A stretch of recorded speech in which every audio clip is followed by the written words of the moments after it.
people waiting.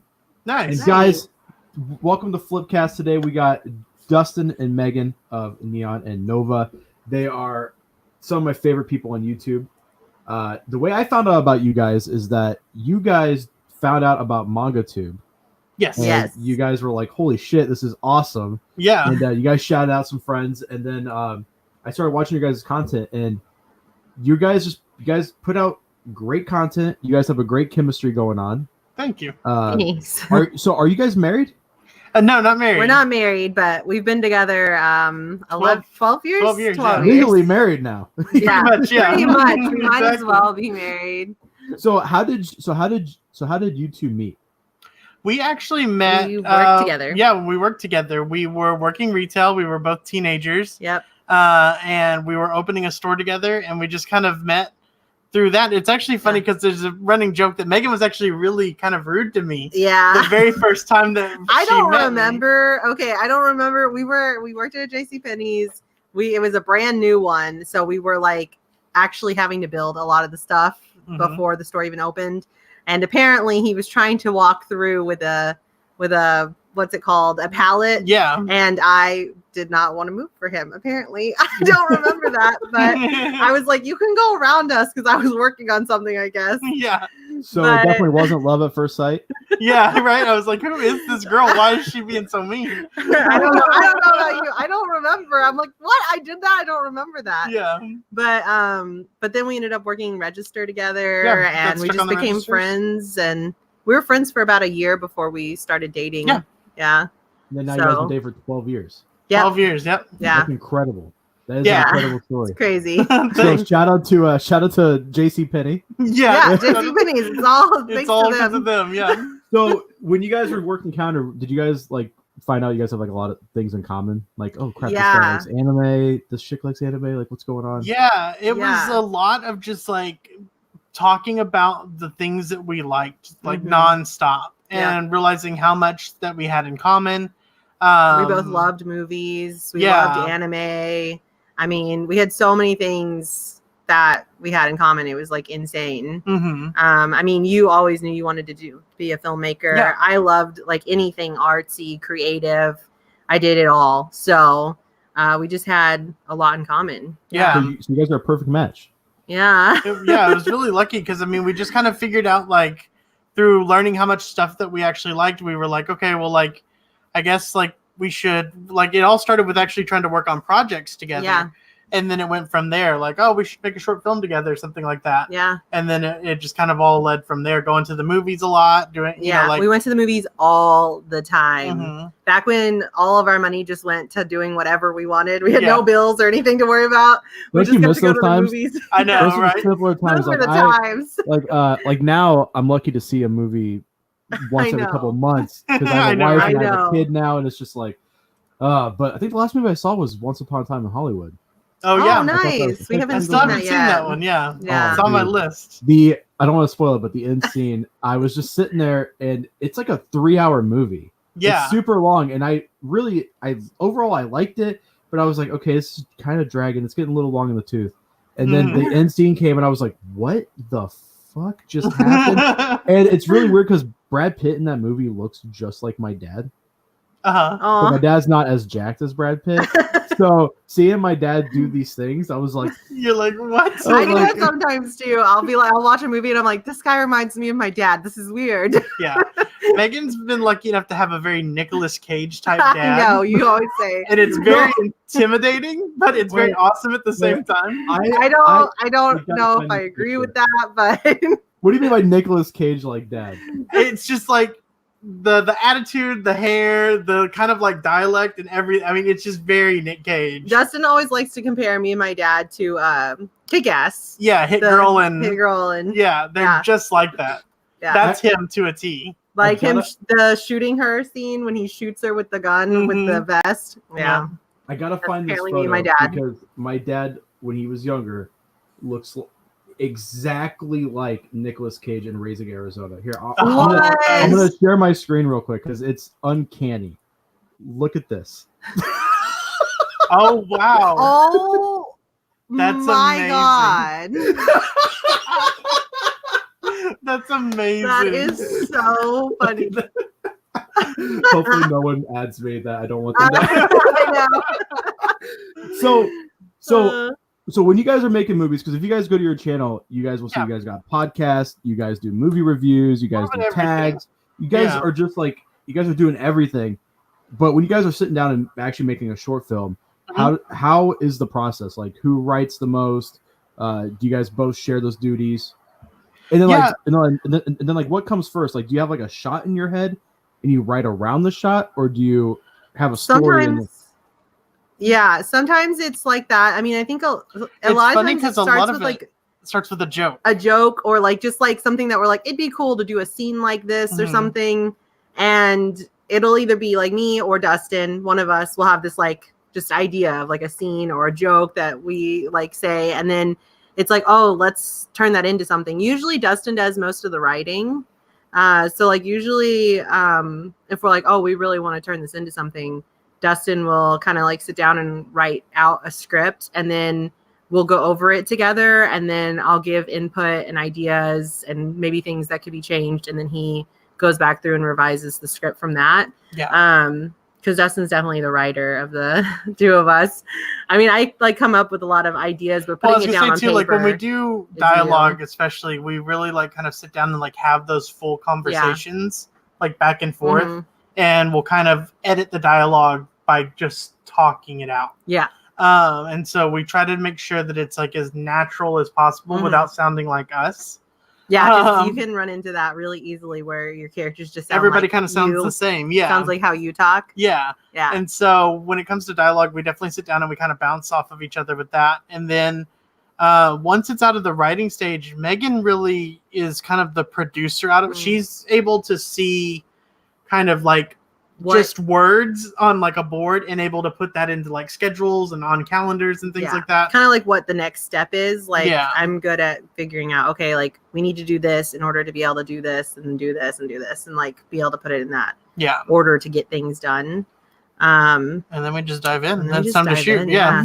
Really just dive in. Sometimes we go into it with people in mind. Like sometimes we've wrote scripts where we're like, oh, we have this friend and we think they're going to be great for it. And we talk to them. And before we've even maybe wrote the script, we're like, do you want to do it? Yeah. And then sometimes we've had scripts where we've done casting and just had to put out casting calls and had people come in and audition, which to me, those are always the funnest. I prefer that. Dustin likes to write scripts for people. Like he likes to have people in mind. But I really love the casting process and being able to like audition people and I just like bringing in new people and meeting new people because then they end up working with us multiple times usually. Yeah. So, but yeah, it's really fun. Yeah, I think it's a pretty 50-50. Yeah, we really try to split it. Originally, when we first started doing it, Megan was more of the producer and I was the director. But then as we just kept making short films, we just ended up just kind of combining all of the duties together. Yeah. And it became this 50-50 thing where like our actors were like, y'all are both directing, y'all are both producing, like y'all might as well just be co-directors. And we were like, all right, because there's definitely things on set that like actors, like our actors would know, like, oh, if I have a question about this type of thing, I'm gonna go to Dustin, or if I have a question about this type of thing, I should probably go to Megan, or come to both of us together if they're like, I'm not sure what. Yeah, it's been really interesting how we've kind of seen that dynamic work out. Yeah, on set, it's been really cool because there's definitely certain things where the actors are, if it's like something about the character, something like that, normally they're asking me that. And if it's something kind of like analytical or about like the blocking of a scene or how should my character, should he grab this? Should he do this? They're normally coming to you a lot. Yeah. So it's really interesting. Well, that's the sign of a pretty good couple that you guys are, partners and everything.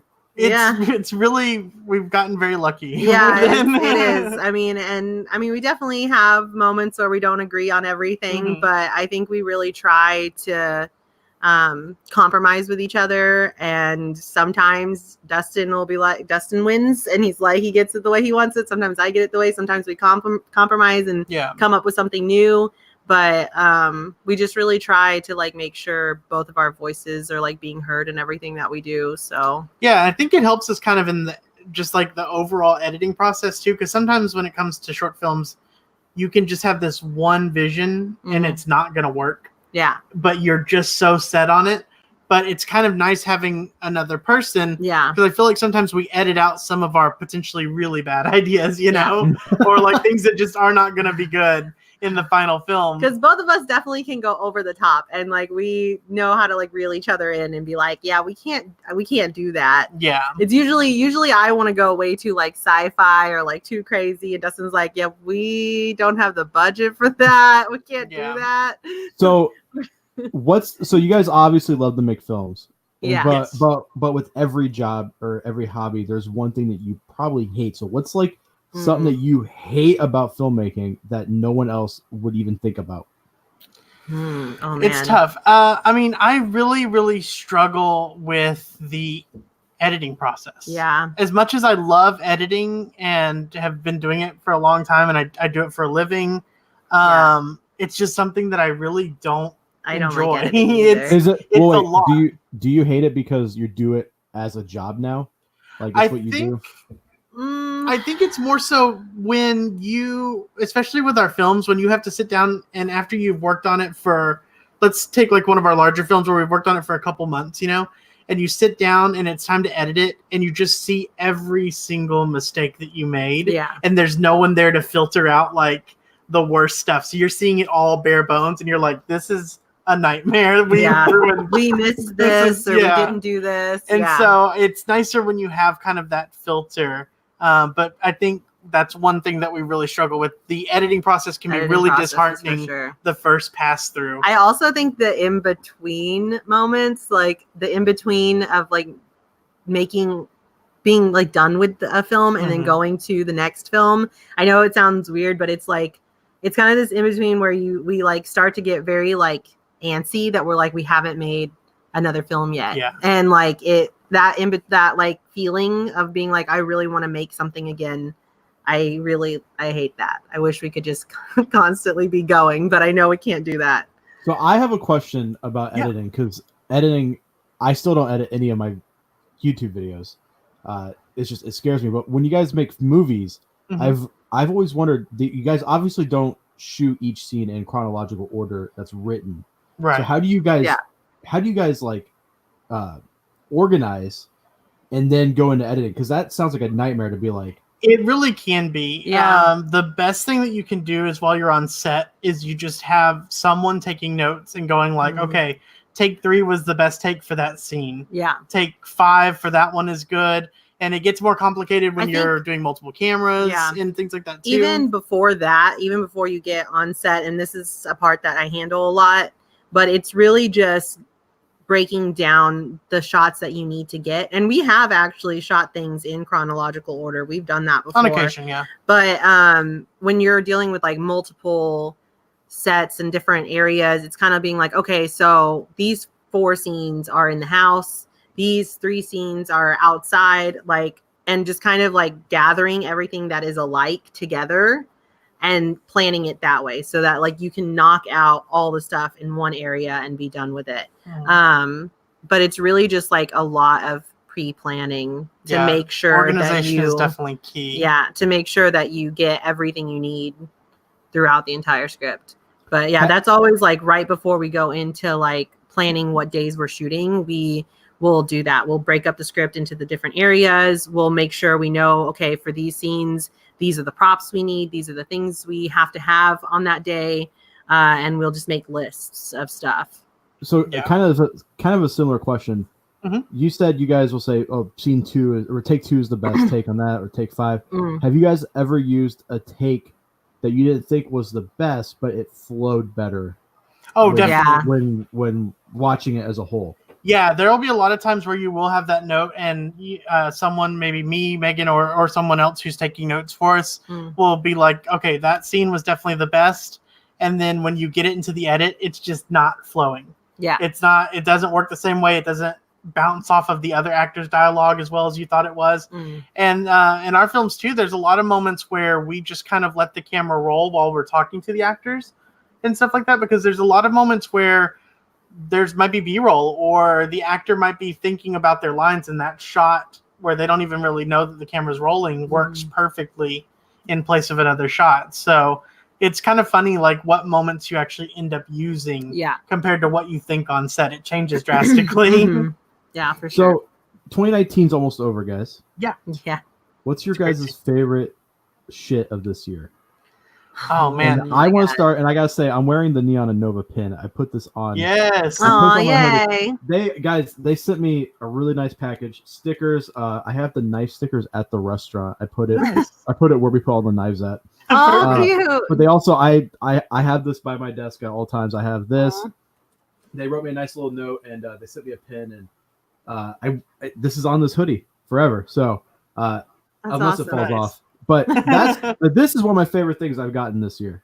Seriously. Thanks, man. We really appreciate that. I just came home one day, opened up the mailbox, and I was like, oh shit. Oh, this is awesome. So actually, who made this logo?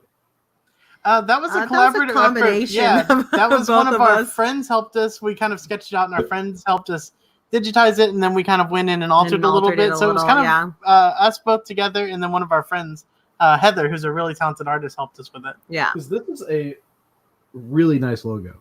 Thanks. Thanks. It's really nice, and it doesn't look like anything else. It just kind of pops. Yeah, thank you. Well, one more question about making films before we get off on the other tangents. Yeah. What's the end goal? Like what is your dream of dreams? What is the project you want to work on? The most? I mean, Megan and I have really ambitious so goals. Yeah. So many things. For me personally, one of the things that I've always dreamed of making, I have two main projects that I want to make. One of them is in and out of development all the time, so I don't know if I'll get to do it. But I want to do a Gundam trilogy, a live action Gundam trilogy. That's my dream. I want to focus on the soldiers on the ground. The Gundams over there? I know. Yeah. I want to focus on the soldiers on the ground and tell like a good just war story about the people. And then my second personal project is I need a live action Bubblegum Crisis. Yeah. I need it. Amen. I need it so bad. And so Yes. that's one that I've always wanted to make. Yeah. And Megan's got big sci-fi dreams. Yeah, I have so many different things I want to do. I mean, I would love to do a sci-fi. I mean, I love sci-fi movies, a fantasy movie. I mean, we even have kind of talked about it, like doing something with like Star Wars. Like that's like a huge goal of ours, especially now with like they're doing the series and all of those things.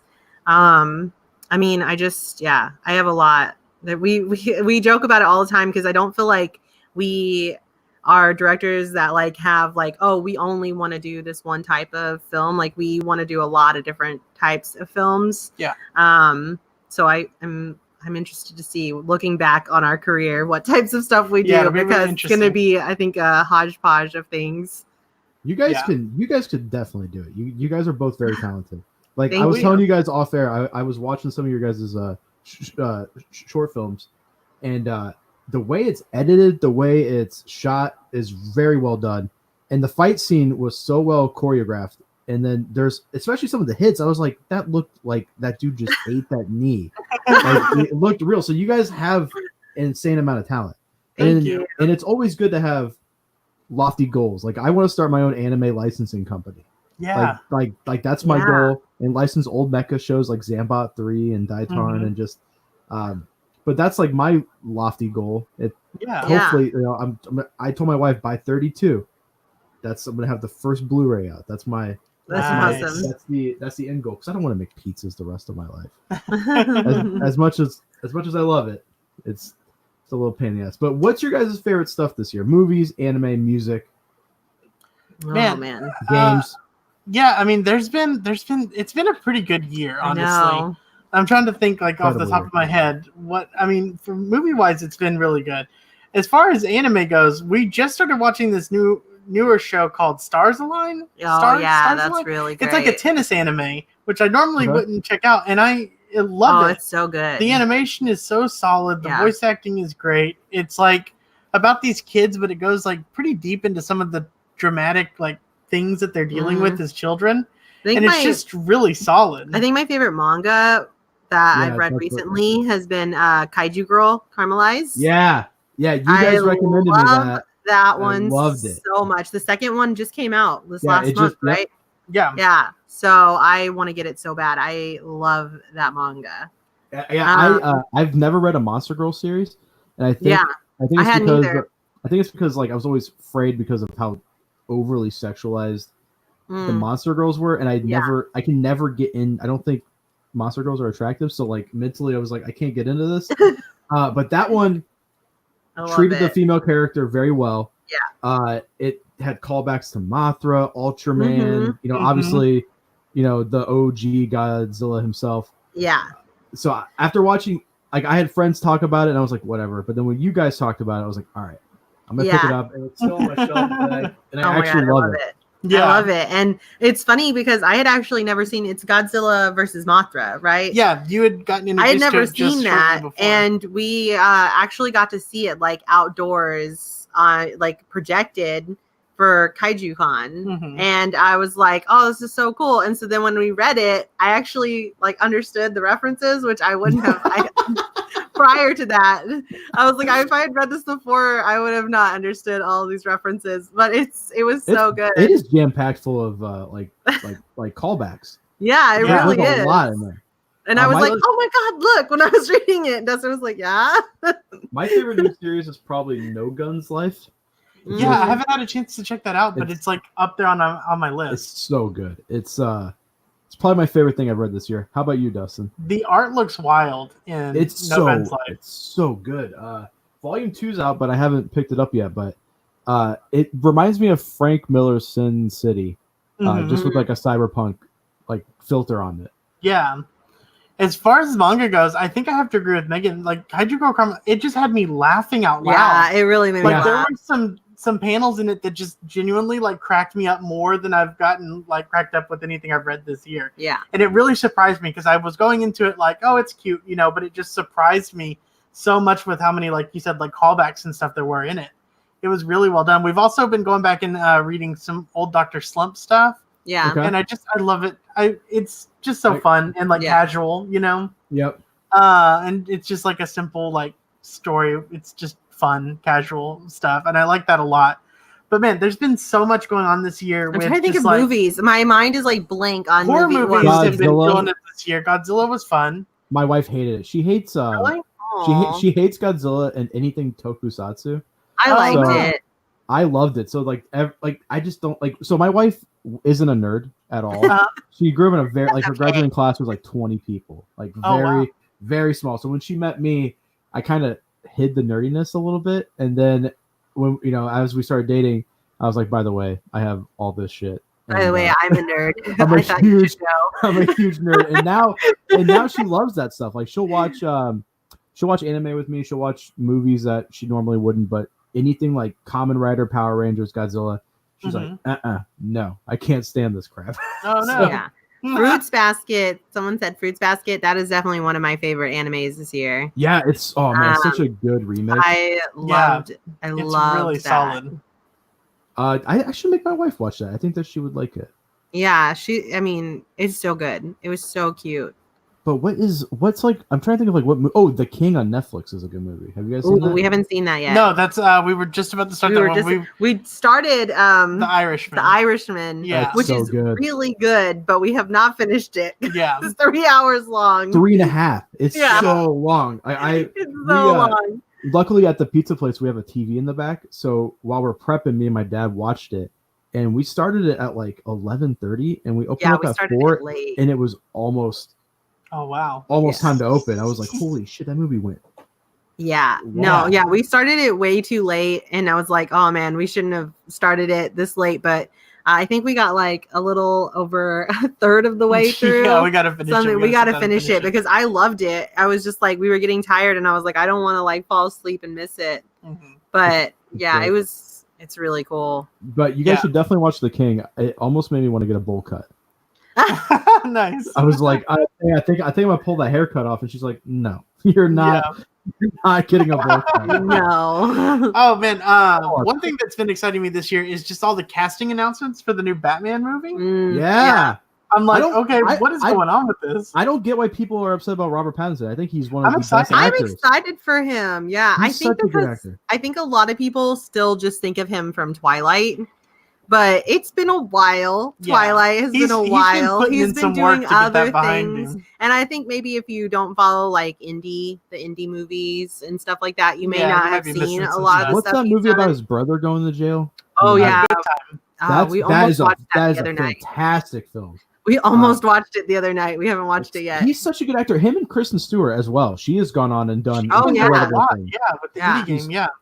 Just it's so weird that those two, almost got pigeonholed into that. They did into those movies, and then now I think she's kind of escaped it a little bit more than he has so far.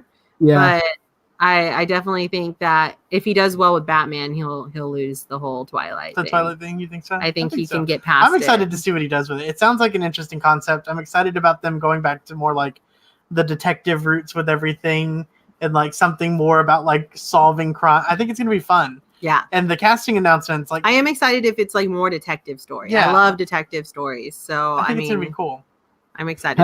There's a comic series I think, Megan, you would like. It's called Gotham Central, and it's all about the cops in the Gotham police department. Like Batman's not in it, and it's just them doing like just solving crimes. It's really good. It's written by Greg Rucka, I think is who writes that. It's really good though.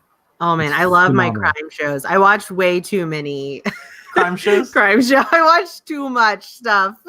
There's a new crime anime out that my friend Sam recommended me called Babylon. Ooh. And it's on Amazon Prime. I've watched the first episode. It's really good. Oh, I'm gonna have to check that out. What's the one that we just watched? With the fairy, or she's not a fairy. Oh, Copcraft. Mm-hmm. Yeah. That one was really pretty cool. fun. Yeah. I didn't really hear a lot of people talking about that one, but it kind of was under the radar. Yeah, a lot. It's because this year is all Demon Slayer. Yeah, Demon Slayer just took over the airwaves. Yeah. You guys have a question about the pop up? Okay. It's from Bobby Joe. I have YouTube open on this monitor, and then StreamYard's it lags a little behind. Okay. But so what's your guys' favorite anime of the year? Favorite anime of the year? I'm trying to think. Mine's gonna have to be Fruits Basket. Honestly, I loved it so much, and it was an anime that I didn't get into when I was younger, and like I remember my friends like loving it when the original came out. I never really got into it, and then a friend of ours was like, "You have to watch the new one. It's so good. You have to watch it." So I was like, "Okay," and then I just fell in love with it. I loved it so much. Yeah. I can't wait for the next season. Anime of the year. I'm really into the Stars Line show, but I just started it, so I don't want to give it anime of the year yet. You can say like an old show that you found out about this year. Yeah, I was thinking too, because I was like, Copcraft was a lot of fun. I really enjoyed Copcraft because it felt like something like if I was going to sit down and make an anime, this is like what I would make. Yeah. And I think that's why I really enjoyed, like, I like the idea of taking like this fantasy world and like putting it with just kind of like the regular police officer world. Like it's like I would love to make like a Law and Order show, but that has like a Netflix movie like that. There was the Bright show, Bright, but it didn't do. There's also that other one that we just watched with what's her name, the model, Cara Delevingne. Carnival Row. Carnival Row. It's kind of similar, but it was pretty good. I watched, I think, like 5 episodes of it. I know what I'm going to pick for my anime this year. I'm going to go Astra Lost in Space. I was just about to say Astra Lost in Space. I was literally about to say it. That one really surprised me. It was a casual one that we just picked up, not really knowing what we were getting into. And every episode was like, whoa. It's so weird because it's 5 volumes of the manga, and then I felt like the anime was more fleshed out than the manga. I actually like the anime more than the manga. Oh wow! Nice. My favorite this year would probably be Promare. Oh, Promare! Yes. Dude. Promare was one of the funnest movie theater experiences I've had in a while. Me too. I felt really bad for my friend because we have 2 theaters in town, and we always go to the one that's like 20 minutes away, and he had to drive another 20 minutes to the other side of town because that's the only theater that was playing it, and I just didn't tell him, so he drove. But I was sitting there watching it, and from the trailers, I thought there was too much going on. Like I was like, I don't see how this is gonna, but it was so freaking good. Yeah. Callbacks to Gurren Lagann, just like, oh man, that last scene, like that last fight scene with the mechs. Studio Trigger, I love them so much. They're crazy. Yeah, I love like. I feel like they're one of those like the studio where they're just like, let's try it and see if we can get away with it. And I love that aspect of like their creativity. I feel like they're constantly trying to like push the bar a little bit to see what they can get away with before anybody says anything, you know. And even before they were triggered, they, you know, a lot of those guys made Gurren Lagann and worked on, you know, a bunch of Gainax stuff like Evangelion, and then now they're Kill la Kill. Yeah. Space Patrol Luluco's still like, that's a really fun show. But that movie was like everything that makes Trigger incredible. Yeah. In 2 hours, it was just a 2 hour hot blooded just escalation. Just kept ramping up. I liked how it kind of, even though the main character was very broy, he was like, you know, like they kind of briefly talked about like immigration rights in there, and like it touched on some interesting stuff. Yeah, touched on some good stuff, and then also like, you know, like gender stuff as well, and like you know, just stuff like that. And I thought it was very well done. Just as a whole, I can't wait for that to come out on Blu-ray. I'm eager to see it again. I know they're doing another screening here soon in December, and it's in 4D. They're which is going to be insane. I don't know how they're going to do. So here's the question. I have a question for the guests. What are your thoughts on movies of the 2010s, and where do you think cinema will go in the 2020s? Okay. Ooh. Well, 2010 was definitely full of. We were lacking a lot of original properties. In the 2010s, we were doing a lot of sequels, a lot of reboots. Yeah. But I think the last 3 years we've seen a really, really strong, almost auteur-like grasp on original ideas, with ideas like Us and Get Out and things like that. The Witch and The Lighthouse. Yeah. Yes, exactly. A lot of the stuff that A24 is doing and Annapurna is releasing.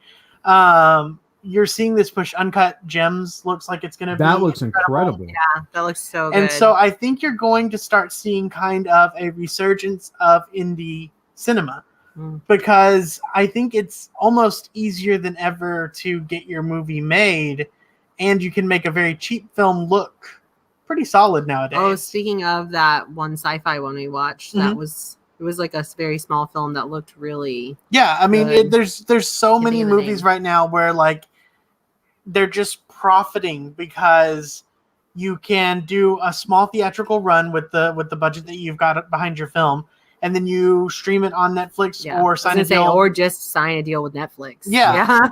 And so I think you're Or going to start Amazon. seeing in 2020. I think you're going to start seeing more original ideas, which I think is going to be really exciting. I think so too. I Am Mother. That's what it was. Oh yeah, I Am Mother. Yeah. I Am Mother was on Netflix. It's like a And smaller film, really but good. it has a Oh big yeah, with the robot, right? With the AI. Really That's on good. our queue. It's really good. Yeah, I mean, I it was loved fun. it. I really liked it. It's very. It surprised me interesting. for sure. Like, because I wasn't like expecting a lot from it, and then we watched it, and I was like, oh wow, like And it was. I would say watch really it good. for the practical effect of the robot alone. Yeah. Because it's really amazing that it's a guy in a suit. Yeah, Oh, which really? I called that. Yeah. Dustin was like, it's not a guy in a suit. I was like, it's a guy in a suit. I'm Yeah. pretty sure it's a guy in a suit. It's a guy in a suit Yeah. for the film. It's not a CGI effect at Yeah. all. And it really works. But I think you're definitely going to see smaller films getting highlighted again, which is going to be really interesting. I think the film festival circuit is kind of coming to an end. Not necessarily something beeped. I think we're know so what good it is. audio-wise. Yeah. I mean, film festivals, of course, are still going to be going around, but I think people are going to just start straight distributing themselves or partnering with smaller companies to get their films seen versus wasting time at film festivals and trying to work with the big guys anymore. Like when I think of like my favorite movies of this decade, I don't think any of them are like none of the Star Wars movies. Yeah. Even though I actually didn't like I've only liked Rogue One out of the stuff. But even though I like most of the Marvel films, none of them like emotionally or like, you know what I mean, like have lasted in my conscience for the decade. I think of movies like I think even though I have problems with Annihilation. Thought that was phenomenal. Blade Runner. I think, and then he's doing Dune. Yeah, which is going to be insane.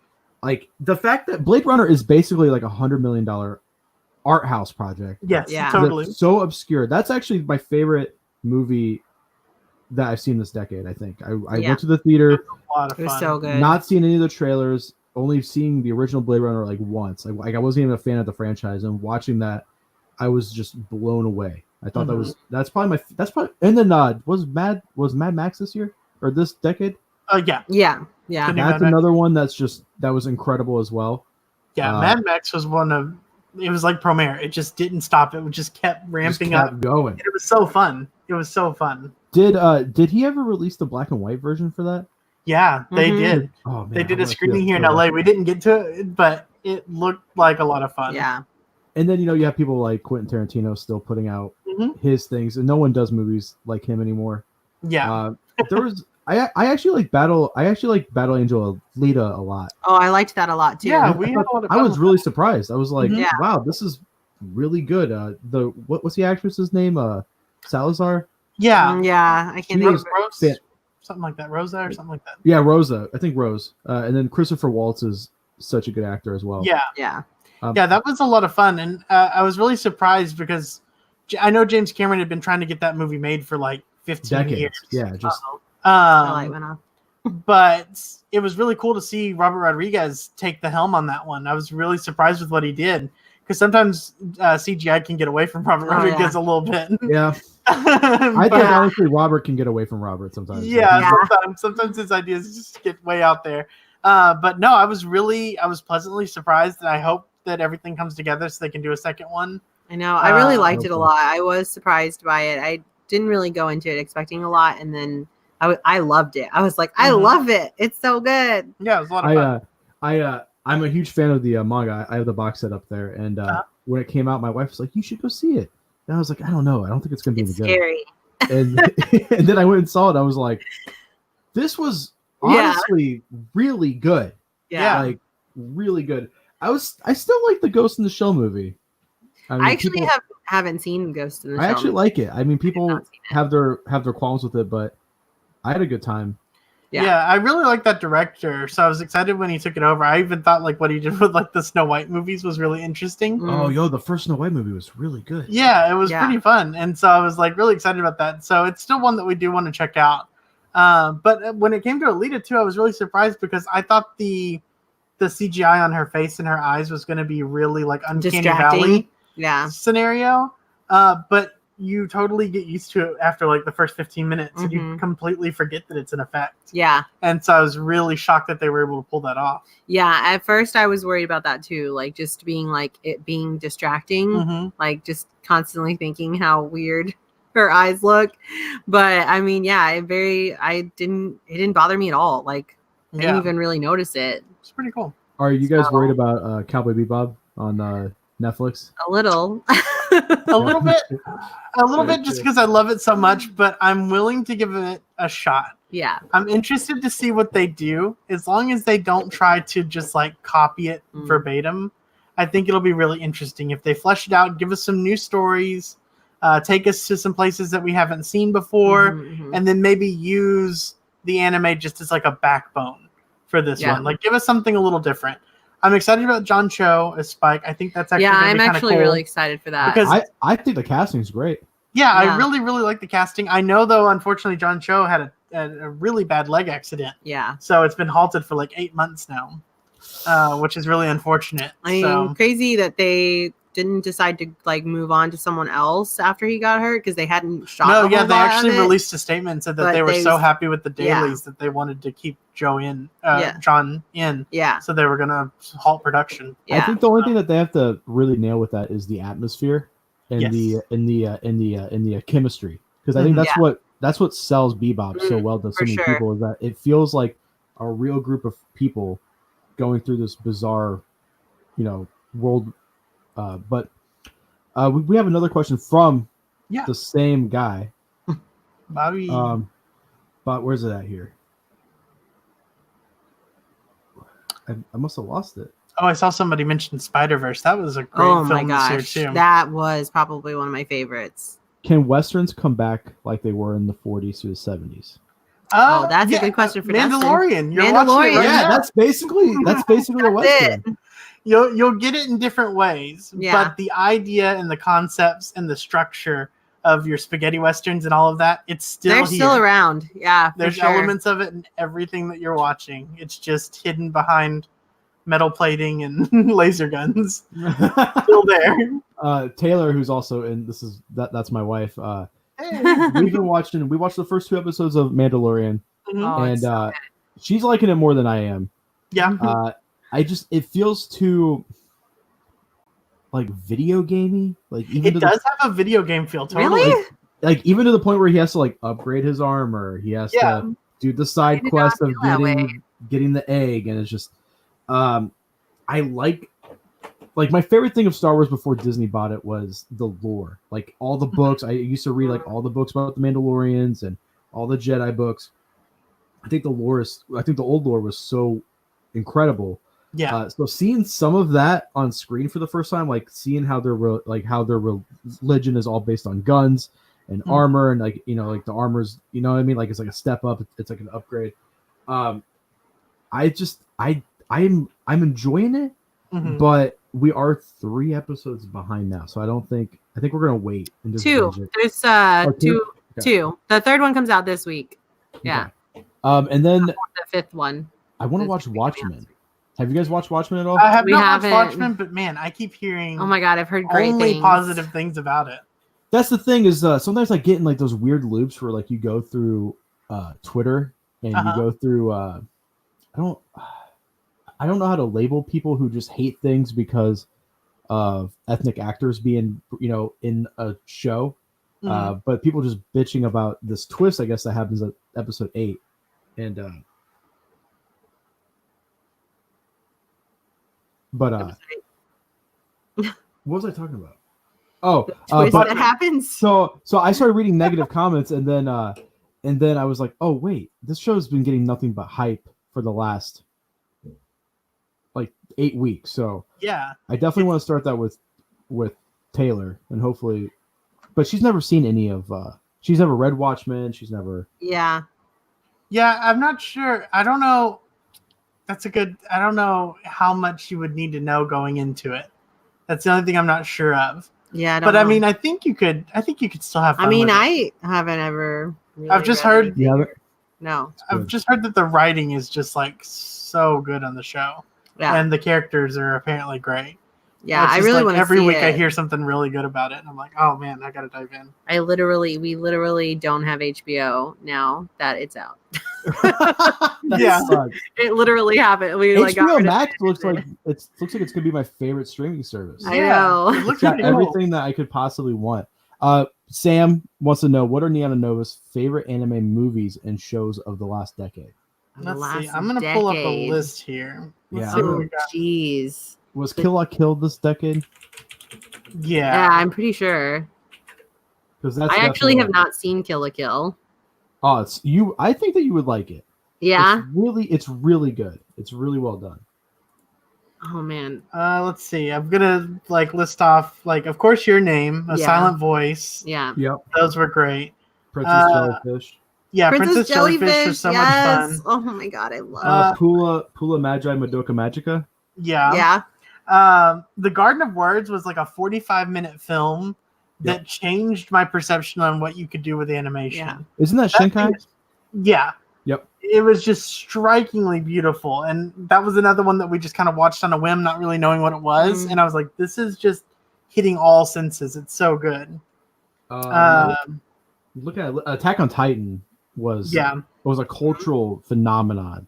It was, yeah. Yeah. Do you guys keep up with the my manga? Anime. Not on Attack on Titan, no. Oh man, the places it's going, and it's Yeah, I have not so yet good. Attack on Titan. I've heard I that love it's it. getting wild. JoJo's like came back in full force this. Yeah, this last JoJo's decade. been a wild ride. Oh, I will tell you one fun experience that I had is I haven't watched a lot of like Dragon Ball Super. I was a big Dragon Ball Z fan as a kid, like most of us were. Megan kind of missed all of that. She was like a Sailor Moon I was meant to say kid. Moon. So showing her the Brawly film Oh my god, I fell in and love her with that. just like seeing I what that loved world that was about for movie. the first time was one of the funnest experiences, just as kind of like a bystander. Just to see her going through the fight scenes and like processing everything that was happening on screen was I just was great. so much fun. I it was absolutely so love much that. fun. I was gonna go see that because that came out the week of my birthday, and I was going to go see it on my birthday, and it snowed or something. Like something came up and I couldn't go, but someone had uploaded it in HD to like YouTube in full. So I watched it just sitting down on the couch watching it on my birthday, which was the best birthday present. So whoever did that, thank you for that. Thank you. What's another good anime? Oh, Hunter x Hunter. Hunter x Hunter. Mm-hmm. Oh yeah, I haven't seen that one either. The whole Fate series, like Fate Zero. Just Crunchyroll's. Do you guys want to? Can I list off Crunchyroll's 25? Yeah, go for it. Let's hear it. I want to hear what they've got. Attack on Titan, obviously. Demon Slayer. My favorite, probably of the decade, Devilman Crybaby. Yeah, we haven't seen that. I know. I'm missing out on Devilman Crybaby. It is literally sitting on our queue right now. We seriously keep on almost watching that one, and we haven't. It's so good. It's to see the ending of that manga actually animated pretty well makes me really happy. Dr. Stone, I disagree with Dr. Stone. I fell out of Dr. Stone. We watched I fell the first hard. like 4 or 5 episodes, I think, and we were just like, yeah, we lasted until couldn't like do it. maybe like 6, and then we just kind of started phasing out after that. It's weird because when Demon Slayer and Dr. Stone came out, because they came out like a month apart manga wise, I liked Dr. Stone a lot and absolutely hated Demon Slayer. And then when I watched the animes, I hated the anime for Dr. Stone, but loved Demon Slayer. yeah. I still think Demon Slayer manga kind of sucks overall. But then they also have Fate. They have Fate Zero, same studio behind Demon Slayer. Flowers of Evil. Have you guys watched or read that? No, I haven't seen that one. It's a weird. I don't know how to describe it exactly. It's a slice of life, I guess, but it's about it's about a guy and his relationship with 2 girls, and it gets pretty messed up. I don't think it's as messed up as a lot of people tend to make it out to be. But then they got Hunter x Hunter, JoJo's, Kill la Kill. Absolutely, Kill la Kill is probably that came out 2013.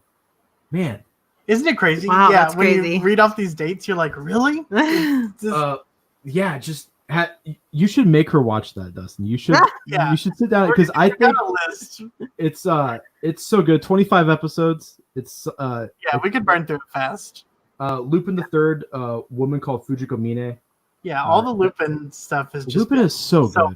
It's just such a fun. I'm so excited for the new CG. It looks great. It looks fantastic. Yeah. Then they got made in Abyss, Mob Psycho 100, which both seasons of that have been phenomenal. My Hero Academia, Nichijou, Ping Pong Animation, The Ping Pong, yeah. A Place Further Than the Universe. Yeah, someone was just commenting about that one too. That one. That is fantastic. Pula Magi, Madoka Magica, ReZero, Shirobaka or Shirobako. I've never actually heard of that. Showa, Silent Voice, Space Dandy. Space Dandy came out this decade. Yeah, that blows my mind. Like in my brain, I feel like that came out the same time as Cowboy Bebop. It does, right? Yeah. It registers like it's the same era. Man, that was a really fun series. series. I love Space Dandy. I'm getting old, man. We are like I feel so old. Like I'm like looking at these dates, like 2014 when Space Dandy came out. Isn't that long ago? No, but it feels feels forever ago. Steins Gate, 2011, and then of course Your Name. My Taylor and I watched that together, and I think we were weeping into each other's arms. Your Name was so good. I was sobbing. I was like I'm a really ugly crier, so I was just shaking, emotionally crying, and my wife was like, she was crying as well, but she was kind of like, okay, dude, calm down. Like, why are you settle down? And then their number one anime of the year of the decade, Yuri on Ice. Oh, okay.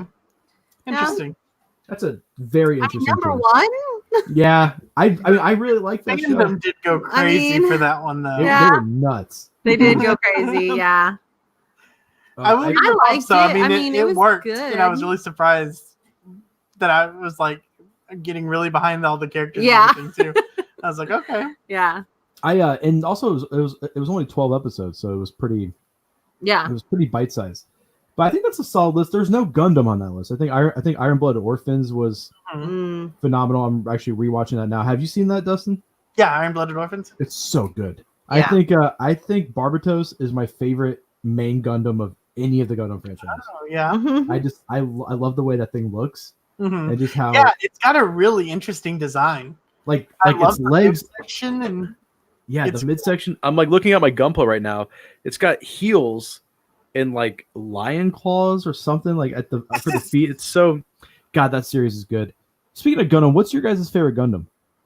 my favorite Gundam is Epion, personally. Ever since I was a kid, I always loved Epion. What's your favorite series? Oh, my favorite series. I'm sorry. I know I'm gonna get crap for it, but I really love the Stardust Memory just because I love how cheesy 80s like Top Gun it is. Yeah. And it just like makes me so happy. Yeah. Like I just love it so much. Yeah. I would probably go with that too. I liked that one. We But like watched it 8th together. MS Team, stuff like that, you can't go wrong.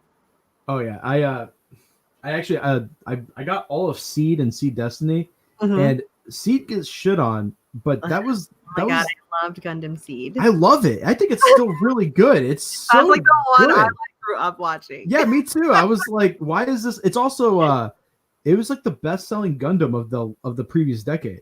Yeah. Like, it sold the most Gunpla units, most anime discs. Like, Seed is really good. Looking at my show because I have almost every Gundam Blu-ray. Mobile Fighter G Gundam is just so over the top. Dude, G Gundam, I was just thinking that in my head. I was like, it's so just off the walls. But it's a lot of fun. It's a lot of fun. Victory Gundam, I don't think gets talked about as much. I think that's pretty good. Honestly, I don't think there's a bad Gundam series except for Igloo, which is that 3D, that early 3D. It's ugly. Oh, It's I know ugly. what you're talking about. Yeah, Yeah, it's so like live ugly. action. Yeah. Yeah. Oh man, it's bad. I haven't seen it in full, but I've seen bits of it. Yeah. Don't torture yourself. Don't even bother. Don't even bother. So Megan, what's your what's something that you liked that Dustin didn't like that Dustin eventually ended up liking? That Dustin doesn't like. Oh my god, I don't know. There's been some. I'm trying to think of some series that you've been watching that you kind of pulled me into. Oh, there was one recently that like I started watching it and you were like did not want to watch it and then you got super into it. What was that? Oh my god. I can't think of it. I can't think of it. It was like I remember you were like, "No, don't. We're not going to watch this." I found What myself was watching it? what is it? Little Witch Academia. With Oh you. yeah, Little Witch I was Academia. like, You didn't this want to is watch that. Really good. Yeah. Surprisingly, the animation like caught my eye. Little Witch Yeah, Academia Taylor- was one of them for What are sure. you watching? What is this? Like Taylor loved that. I think I think she watched that on her own. And I bought her the mangas for Christmas last year and Sabrina's probably the thing that my wife likes a lot that I'm just like that's That a great was- one. that Yeah. was a good one, The too. first season, I was out. He I was like, not I'm into it. I basically this. watched it alone. He just like was like listening to it. I feel like that was definitely one of the ones that I was talking about. Then the But second he was season, I did listening come to it. around. Yeah. but the second season was a lot better for sure. I think as they added more Satan, the show got better. That's what it needed. It just needed they more were like Satan. the anti-pope and stuff. It was They like, went hard with the I get a with the little Satan annoyed imagery. with all of the like, oh my Satan. And Yeah, stuff that like it's like really. I'm I like it's a little bit on the nose, but yeah, just all the exact opposites. Yeah, but I mean, I definitely feel like the second season, I was really hooked with the Christmas special they did because even like the first season, I kind of like had to force myself to finish it and keep watching it because I was just like, I want to see where it goes. And like, I really love Sabrina and I love the story and everything. So I was like, I want to see where it goes. And so I kept watching it. And then they did that little Christmas special and that was so good. And so it gave me hope. And I watched the second season and I loved the second season. I think the second season was way better. Mm-hmm. Riverdale's probably another one that I still haven't seen that. oh my god, that's I think the one that I was like, I'm gonna. That's watch probably my this. guilty pleasure one. Yeah, because like you were And really then you watching got it, and then hooked. You got so hooked to it. Yeah, You like it probably more than I do. it's insane to me some of the things that they do in that show, which I'm like totally because like Archie's fighting Predator right now, so it makes sense. Really? In the comics, in the show, they're just like there's like a gargoyle king. There's like they basically play like they Dungeons go through and this whole like Dragons. Dungeons and Dragons type thing Yeah. with like this like guy who's like a People monster. dying, There's yeah. serial killers. Archie's like a Batman like all in the show? character. Someone just Yeah. it's all in the show. Oh, it's the teen drama. No, man, No, it's It sounds awesome. Betty great. just defused a bomb. Now she's joining the FBI. Yeah. It's insane. yeah, it's insane. Sorry, Riverdale sounds crazy. yeah, it's great. Someone That's said on Haunting Netflix, right? Yeah, that's on Netflix. Oh. You can No, find- no, it's not. Well, I think Old- the old old seasons, seasons yeah. are. If you're Haunting of watching, Hill if you get House. caught up, it's on Hulu. Dude, Haunting of Hill House. Haunting of was Hill so fun. House. That- Probably one of my favorite things I watched. The Jeep scene, the like the one Yeah. jump scare in that, or like the one of the only two jump scares in that show. Yeah. I don't think I've ever screamed that high Dude. pitched in my life. Yeah. My wife was like she got scared too, but I was like, ah! Like just like It was freaked out. so well done. It was so good, and that one, I think it's episode 5 or 6. Mm-hmm. Like The single basically take or near feels like a single take. single take episode. Oh my god, Yeah, the funeral home. that scene. was like such a beautifully done episode. That's such a good show. I think that Yeah. show that show was popular, but then it like I think what the problem with Netflix is that like things come out super like if they're well done, everyone talks about it, and then they just slip underneath and just never Yeah, into oblivion. I mean, there's so many things I think that they have that are coming out. We were talking about that the other day. We were just like, there's so many Netflix Witcher. originals, and it's like it gets lost. I Yeah. feel like some of the ones that we've seen that we've really liked, like There's no advertising. I for didn't know about it. Like, yeah, it came up on Netflix as Did like a recommended. I just saw a trailer for I haven't heard anything about the show, but it looks incredible. Messiah. Have you guys seen this? Oh, I haven't It's seen about that. this guy who comes out of the Middle East. He looks like what Jesus would look like. He's saving people. There's no explanation. Like they arrest him. He disappears out of jail. It Wow. looks like what would happen if Jesus actually came back. Like the government's like freaking the fuck out, trying to figure out Yeah. what's going on. And I That watched sounds that like this is a good premise. The actual production value looks incredible, Mhm. but there's no advertisement for it. Like Yeah. zero. Yeah, I haven't I've heard- How a heard lot of them are. and, A and lot. that comes out January 1st. Yeah. Like, and then The Witcher looks. I think that's the thing I'm most excited about. Yeah, Yeah. The Witcher looks like it's gonna be a lot of fun. Oh, man, Henry Cavill is like him and Jason Statham are like my man crush. Like I think Henry Cavill is like he's chiseled from the gods. It's just it is unfair, and the dude is a nerd. Like he sought after the role, and then when he got the role for Superman, he was rating him WoW and didn't answer the phone. Like That's he's, so fun. he's so cool. My We were just watching him in Mission Impossible, Yeah. and we were like, God, he is just too cool in this movie. He's Yeah. just a cool dude. He seems like a good guy. Mr. Sushi says, watch Cannibal Holocaust. Cannibal Holocaust. I heard about that. I have not I feel heard like that. I heard something about that. I haven't seen it. It's a very old movie. So They- scary. It made me sick. It's not Cannibal good. Holocaust. Yeah, I just heard someone talking about that. a But few I weeks have- ago. I have one watching. more topic for you guys, since you guys are filmmakers. Streaming. How do you guys feel about that? Because for me personally, I think it takes away a little bit of what makes cinema, whether it be movies or shows. I think it takes something away from it. Like, especially with Netflix. I mean, especially with anime. Like I'm a physical media whore. I love my physical media. I love owning it and touching it and smelling it if it has a smell. And when you have something like Netflix, where, like, for instance, Devilman Crybaby, one of my favorite animes of all time, doesn't have a physical release here in the States. You have to import it, which sucks. So, how do you guys feel about that? And then also, do you think there's going to be a bubble here soon? Because there's way too many services now. You got HBO Max coming, Netflix, Hulu, Disney Plus, Crunchyroll, Funimation, High Dive. It's Amazon. It's way too much. Yeah. Yeah, we were just talking about that the other day with the billion streaming platforms that are out now.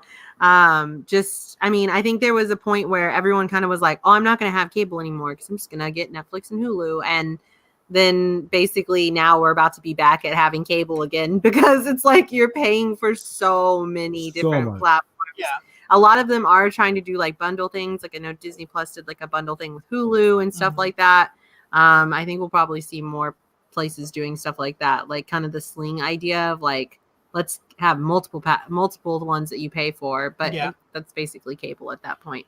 But yeah, I mean, it's definitely crazy. I know for you, I think you have a different perspective of this because you do like the like traditional, like filmmaking and like going to the movies and like having that like experience and stuff. I think you have a different view of that.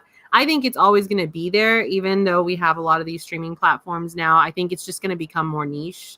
Like you're going to have more people who like really enjoy that, like having that experience and going and doing it. I don't think it's ever going to go away. And maybe like some like smaller things can pop up where, you know, people will start doing the like projector things again and stuff. Cause I think there's always gonna be people out there that want to see, like have that experience with people to like experience movies and other things. So but yeah, I think you kind of have a different view than I do. I think like when it comes to streaming, I definitely like that, you know, these things are available to so many different people and it's easy to get your hands on. I do think though, like if it's something that you love, you've got to try as hard as you possibly can to get it in a physical form. Yeah. Because even if you're buying stuff on Amazon or it's like somewhere digitally in the cloud, I feel like eventually that service is going to end and your movie is going to be lost forever. Yeah. So get that physical copy if it's something that you really love and it's something that you're passionate about. I do think that there is going to be kind of a collapse to some degree because when digital media was like, when YouTube was like really starting to take off and people were monetizing everything, there were all of these digital studios that popped up from Newform to Go90. Every company had like a digital studio that was creating short form online content. Yeah. And we moved out here to work with all of them and they're all gone now within the 4 years of us being here.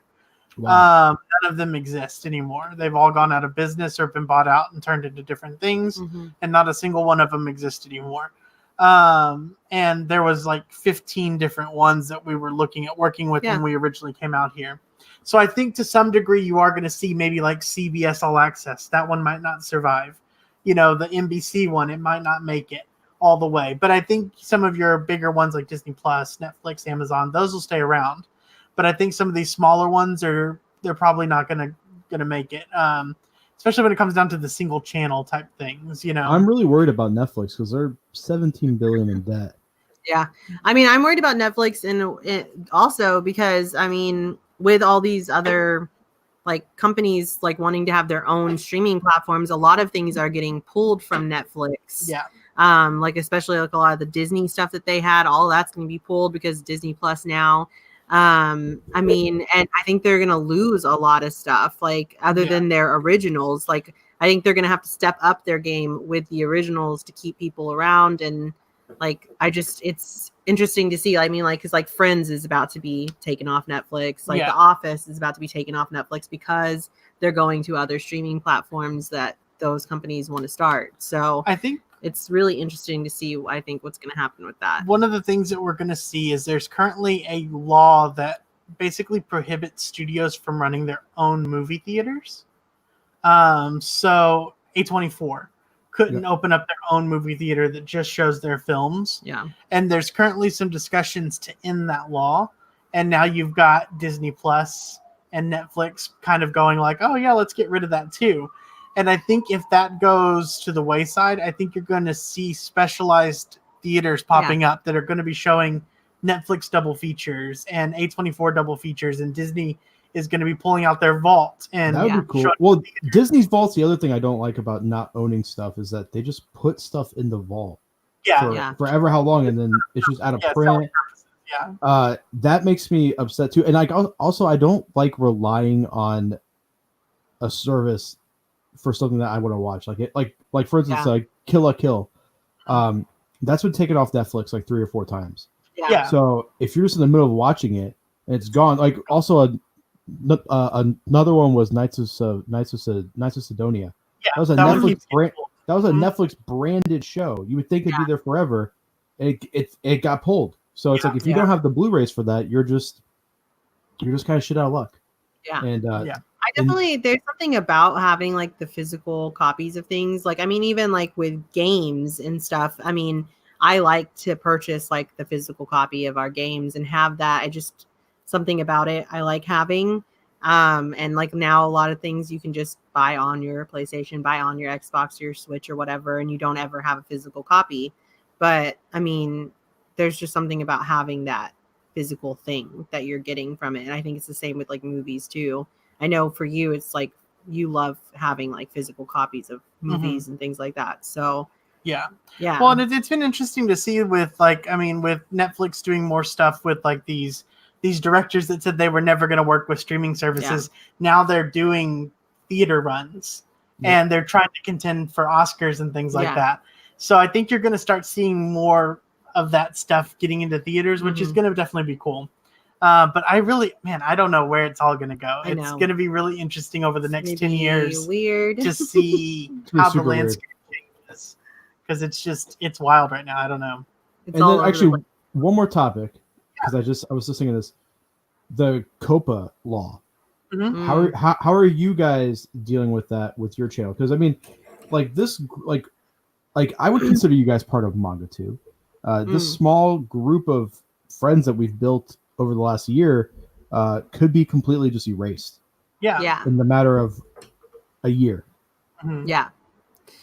It's really difficult because when it's something that we've known about, it's something that we learned about through film school. Yeah. This is something that, you know, I mean, the laws have always been there. Yeah, if you worked in TV or radio or anything like that, you've had to deal with these types of laws before. Yeah. In the digital age, when everyone can create and everyone has this platform that's basically free, it's different. And I think that there does have to be some leeway for the independent creator. Yeah. Because we're not a studio. We don't have 15 lawyers dictating what we do. We don't have a legal department when we're putting videos up. So I think for the independent creator, there does need to be some leeway. I think it doesn't need to be as vague as it is right now. It definitely needs to be I mean, I up think a lot. it's important, though, that we do have laws to, like, help protect things being advertised. Yeah, nobody wants to, like, you know, nobody wants to be taking data, like, mining data from, like, mining data kids, from kids. You know? But it's written so vaguely that, like you said, it could hurt a community that really isn't trying to do any harm. Yeah. That's just trying to talk about and enjoy something that they like. Yeah. And so I think when we are on the same platform as Jimmy Kimmel and Jimmy Fallon and Stephen Colbert, and they've got all of NBC behind them and their networks, it's got to be different for the different players. Yeah. And it's really difficult, and I don't really know how they're going to manage it. I think everybody is just going to have to tiptoe around what they're making right now. Yeah. And I mean, it definitely has changed. Oh, man. Like it's changed kind of some of the content that we're going to be making on our channel. A little bit, yeah. And I mean, we work for other creators that create on YouTube too. It's definitely changed some of the things that they're going to be doing. And I think, it's hard because it's just so vague and it's so new that it feels so like scary because it's like a brand new thing. Mm-hmm. So I think we just kind of are going to have to like see how it goes, especially going into January. Yeah. To and see I think what happens. too, I think there's like all the creators in MangaTube who are worried about it. I don't think any of you are deliberately creating for anyone under 13. Yeah. I think most of even like my stats, it's like I don't have anybody under 13. Yeah, and so I think if you just create your stuff and stick to what you know and know your fan base, and you can, it's almost like just like showing your work in math class. Like if you can explain why this is not for kids, I think you'll be okay. Yeah, I really do. I think it's a matter of just kind of like owning what you're creating, understanding your demographic, and being able to explain the demographic that you're creating for. And I think that YouTube will back you if it ever comes under review. Like if you were just like, these are the reasons, this is why I'm not creating stuff for kids, I think it's going to be okay. I think, you know, this like what is a cartoon, what is a comic book, it's always been a struggle. I mean, comic books went through this in the 50s and stuff too, you know. And so I mean, it's just still going to be a going on. phase. I mean, we were talking about Into the Spider-Verse, Mhm. and I mean, there's still people that when I was like, "Oh, have you seen this?" They're like, "Oh, that's the cartoon one, right?" Like it's for kids. like they didn't want to see like it. they didn't want to want see it because it was a cartoon, and you just think immediately cartoon equals for kids.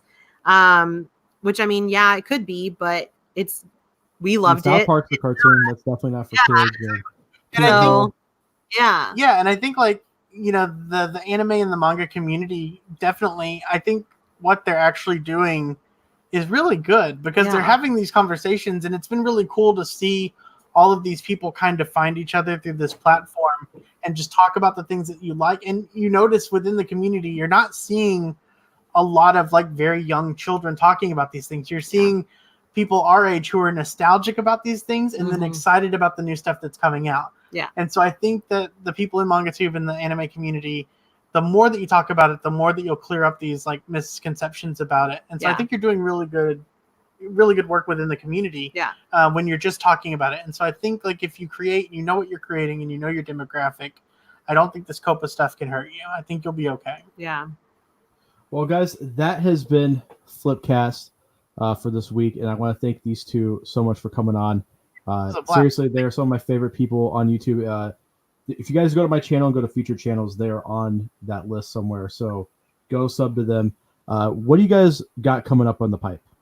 So for 2020, we've got more behind the scenes stuff coming. We've got we're gonna be doing short films, some more vlogs that show behind the scenes of what we're working on. Taking everybody behind the scenes through the process of what we're working on, and more short films. We're trying to work directly with our community and the people that are watching our stuff to see what types of films that they want to see. So we've got a few original ideas, but then we're also doing some stuff for our community. Like our next short film that we're working on is a Pokemon horror film. That's what they wanted to see, so that's what we're going to make. Awesome.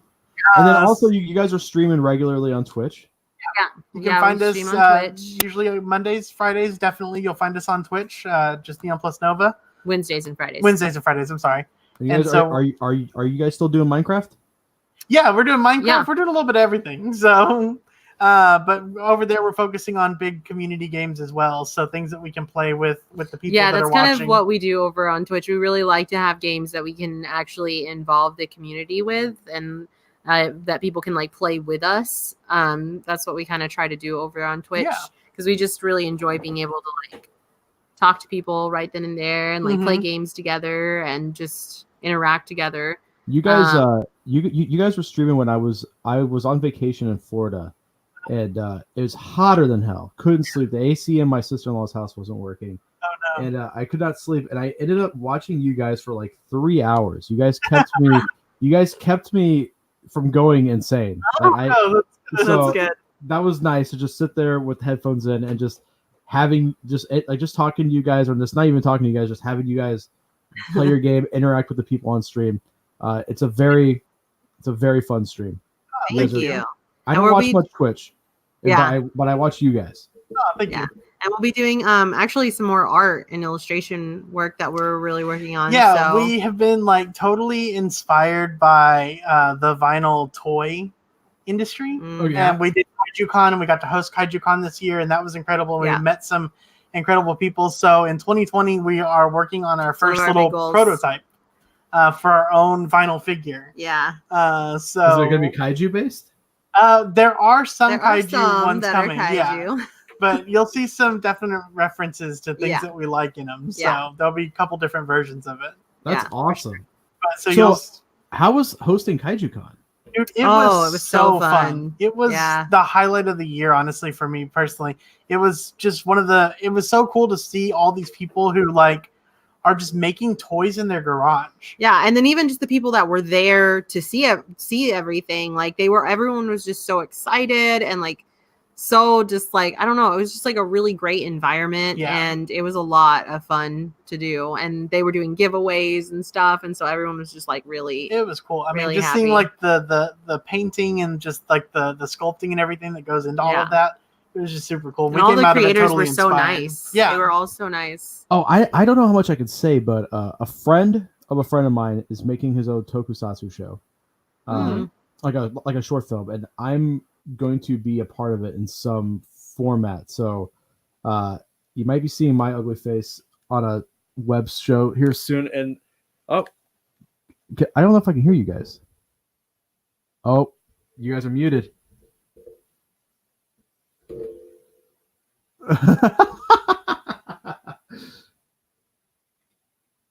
I thought it was my headphones because Let's try that. there we go. There we go. Yeah. Cool.